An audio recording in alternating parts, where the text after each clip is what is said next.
We're pleased to be joined by Hallie Shoffner, a Democrat running to unseat Tom Cotton in Arkansas in the Senate. I want to start by saying thank you so much for joining us today.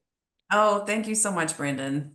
Yeah, the pleasure's truly all ours. So I do want to start there with your opponent, Tom Cotton. He's been in the Senate for long enough now. So why do you think people in Arkansas need new leadership? And then what makes you the right person to steer them forward? I mean, so I'm a sixth generation farmer.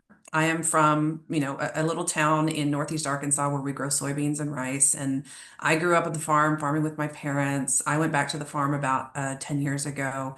And then last year we had to close the operation.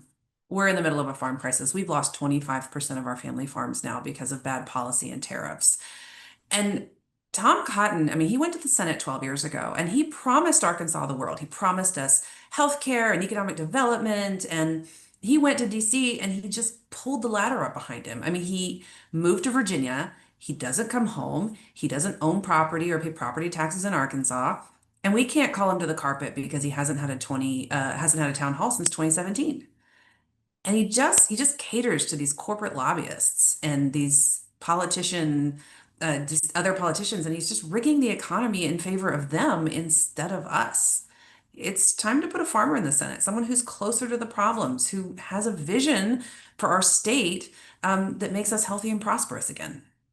And I definitely want to get into the farm stuff. I know for Arkansas, that is like paramount. That's one of the main issues. Good. I think I'd be remiss not to ask about the Iran war stuff going on first, at least Tom Cotton being a staunch supporter of that. You going to the Senate to unseat him would have a large say, hopefully, obviously, in what could go on. What are your thoughts on, I guess, not just the way the war is being carried out, the billions that have been spent, 13 Americans dead, but also Republicans like Tom Cotton seemingly being okay with Trump doing this without congressional approval?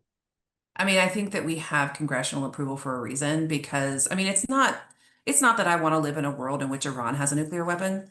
That's not the issue. But the reason that we send representatives to Washington is so that when we get in a situation like this where we have to make this kind of decision, a foreign policy decision, there are people there who can raise their hands and say, you know what, our farmers are about to go to the field to plant one of the most important crops to the economy of the United States. Let's not do something that's going to endanger that economic production, not just for Arkansas, but for the entire country. That is the purpose of a representative, to be close to home and to be able to voice those issues in DC. Now, that being said, the war in Iran, we were promised last year that the nuclear program was done. So we're here in Arkansas questioning the timing of these strikes, and it really feels to us like we are now embroiling ourselves in an expensive foreign conflict that we don't have an appetite for. And you're right, they're spending $1 billion a day in Iran. Meanwhile, Arkansas is the hungriest state in the country. 1 in 4 of our kids doesn't know where their next meal is coming from. We're the second sickest, we're the fourth poorest, and Tom Cotton seems perfectly fine spending all of our time and energy outside the borders of the United States. Yeah, so farming, obviously big thing in Arkansas, you yourself being a sixth generation farmer. I want to ask you another kind of two-part question, one being a farmer. Just what do you think of the tariffs and what it's done to agriculture? I believe Trump has bailed farmers out twice now. I know he did once. I know the second one was at least being discussed.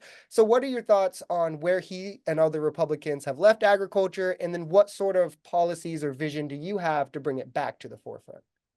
I mean, farming is a mess right now, and there's a lot of blame that you can lay at the feet of both Democrats and Republicans for just poor policy for the last 40 years or so.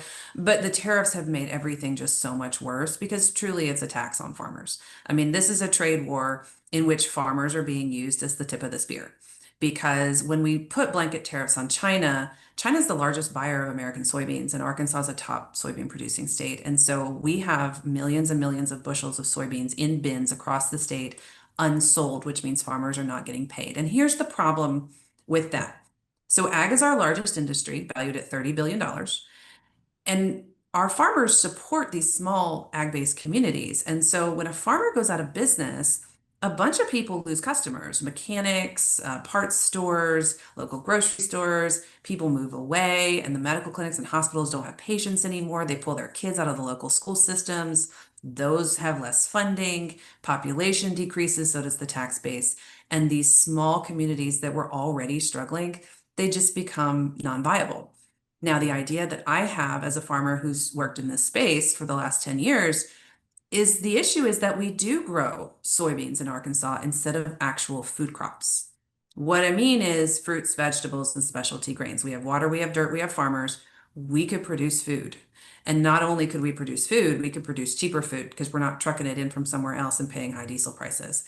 As the hungriest state in the country, that makes sense. We grow our own food, we feed our own people, we grow enough food to build an economy based on food production that we can export outside the borders of our state and the borders of our nation. It could remake the face of our economy completely. So that actually kind of went right into what my next question was going to be, which is kind of how could farmers help maybe bridge this gap of like food insecurity and things that cuts to like food stamps create. I guess since you did kind of speak to it there, what is it the need? Like, where's the need? What should government focus on to give farmers what they need to do this? So, one of the troubles that we have in farming is farmers want to diversify. We want to grow things that make us money, and food crops make farmers money. The problem is that we've been stuck in this cycle of producing soybeans and corn because that's what the government incentivizes us to produce. And so we've built infrastructure, but just for that. We don't have facilities that process fresh fruits and vegetables or specialty grains or creates value-added products, say flash freezing sweet potatoes into sweet potato French fries. None of that exists. So we need to build it, but farmers can't go out and get a loan for that because there's not a robust market. The lenders don't want to take the risk. So the idea is you leverage the power of the federal government because it can take on more risk and you help guarantee local lenders to make loans for farmers and small business owners that want to build these facilities. You also use the government's power to start negotiating markets with private buyers. So I view my job as the US Senator would be to knock down the door of any country or company that wants to buy an Arkansas grown, Arkansas made product. There's another piece to that, which is research dollars. So the government allocates research dollars to our universities. We have some of the best land grant universities in the country. We have an aquaculture program. We have one of the best rice programs in the country. But we don't focus on building new varietals that would thrive in the Arkansas Delta region. We could allocate those dollars, build up new talent, new jobs in the university system, and then provide farmers with the technology that we need to be successful.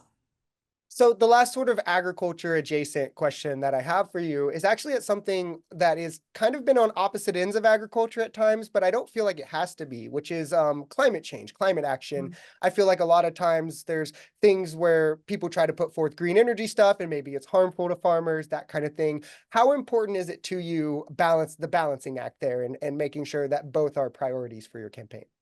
Well, I mean, farmers have been really doing their job when it comes to conservation, and that makes sense because on our farm, we put in a lot of conservation practices to save us water, not use as many herbicides and fertilizers, not disturb the land as much, because when we do that, it's not just environmentally friendly, we save money. If I'm not putting a tractor in the field to till up the earth, I'm saving labor and diesel and wear and tear on equipment. So farmers are doing their part, but we can't do it alone. I mean, we have to be able to rely on other industries to help reduce the carbon emissions in the United States. And I say that because farmers are kind of, again, tip of the spear when it comes to climate change, because extreme weather patterns affects us first, because we're the food producers. And if we can't predict the weather in a reliable way, which weather is never really predictable, but right now we're just swinging from drought to flood, wildfires to deluges. It is really impacting our bottom line. And it's going to make it harder for us to even produce the food that we want to in the future. We have to tackle climate change. It's probably one of the most important things that we can do. And we're not asking the government to subsidize massive amounts of renewable energy to do that, but we are asking that we have renewable energy put into the mix and that renewable energy be allowed, that we allow small businesses to access that and become energy independent if they want to. So another bill that Tom Cotton supported was the One Big Beautiful Bill, which cut a long list of things in order to fund handouts for the wealthy. Excuse me. My question for you is kind of on healthcare. It cut, I think, $1 trillion from Medicaid, which there's even some disagreements, I think, within the Democrat Party on what the right way forward with healthcare is, whether it's, like a Medicare for all, whether it's the ACA, whether it's a public option. So kind of put for you, how important is healthcare to your campaign? Do you think it's a human right? Do you think it's something everyone should have access to? And what kind of plans or policies do you think are the right way forward for that? Yeah, so the first answer is it is extremely important. It's one of the top issues for this campaign. The reason is because Arkansas is the second sickest state in the country, just ahead of Louisiana. And the Delta region where I am from is one of the sickest areas of the country. I and I understand that really the issue now is the One Big Beautiful Bill. If you take that piece first, it guts Medicaid. And here's the thing, Medicaid is not just healthcare, it's economic infrastructure for rural communities. Arkansas is a rural state. Our rural hospitals are going bankrupt or they're closing. And the reason is because Medicaid makes up a huge part of their revenue. So that means that it's not just about people getting the healthcare they need, it's about supporting rural economies and rural hospitals. So you cannot just simply gut that entire program and think that that's going to solve any of your problems. Now, what would solve our problems is if we put everybody in the risk pool, right? So if you are young, if you are old, if you are sick, if you are healthy, we all got to have health insurance. That is why I talk about universal health care. And here is why I think it's important and why it's becoming more bipartisan, at least in Arkansas, is that, when they did not extend the ACA subsidies, they kicked millions of people off their insurance. And if you kick millions of people off their insurance, the rates for everybody else are going to go up. You're also going to have people showing up in the ER, and that's going to lead to billions of dollars in unpaid medical debt. And to make up for that unpaid medical debt, the hospitals are going to raise their rates. So now you have higher premiums and higher health care. We all got to have health insurance because that is the only way to lower our healthcare costs. Now, depending on what that is, I'm not sure. I think that the way that Germany does it could work very well in the United States. But I think the first step that we all have to take is to say everybody has to have health insurance. It is not charity. If you don't want to pay your neighbor's medical bills, it is not charity. It's economics 101. We've all got to have health insurance.